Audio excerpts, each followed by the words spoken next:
your take on, especially since you yourself and your family has been in the industry for so long, and you've probably heard this millions of times, where people are like, oh my God, it's $300K, that's so much. Like, will it go up in price? And then $600K, oh my God, it's $600,000. Yeah. Will this go up in price?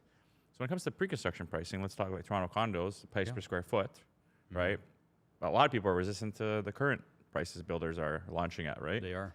And they can't wrap their head around, like, are we gonna see 16, 18, 2,000, right?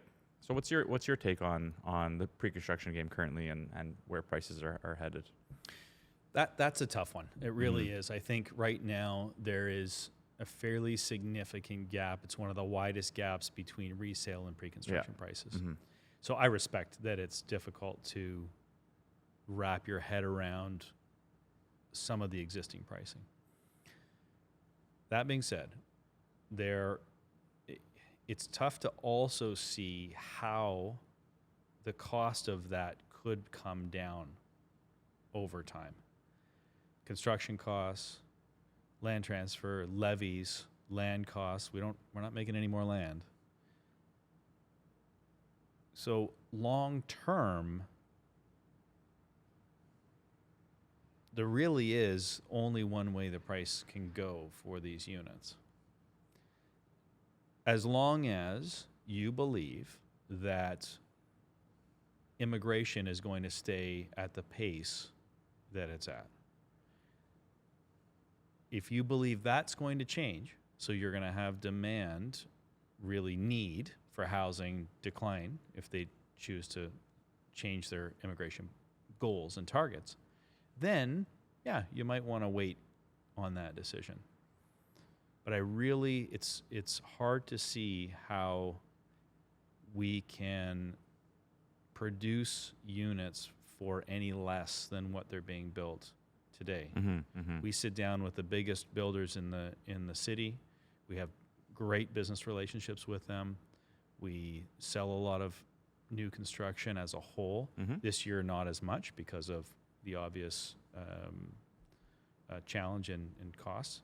And everybody, they make all this money, these guys, they just keep raising the prices. Well, if you have to dig in and really appreciate what it actually costs, how long does it take to get from idea to move-in day?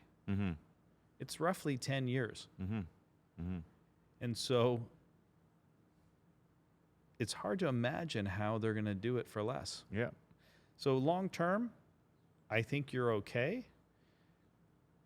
But I appreciate that at this moment, it feels difficult to pull the trigger on some of the core new product that's out there right now. So I respect that, but I really do, with the factors that we're dealing with in our marketplace, I think they're probably going to be just fine. Yeah, I can agree.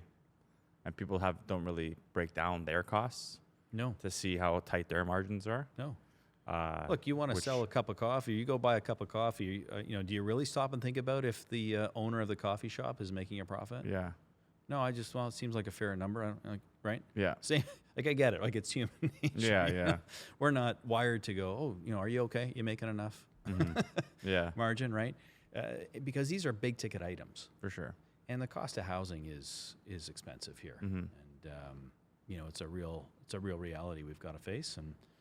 But at the end of the day, if you do take the time to study, as we do, really what it costs to put a project from idea to completion, including the appreciation of time and all the components that go into that, these developers, unless they can make a reasonable profit, then they're just not going to get built, which doesn't help our situation.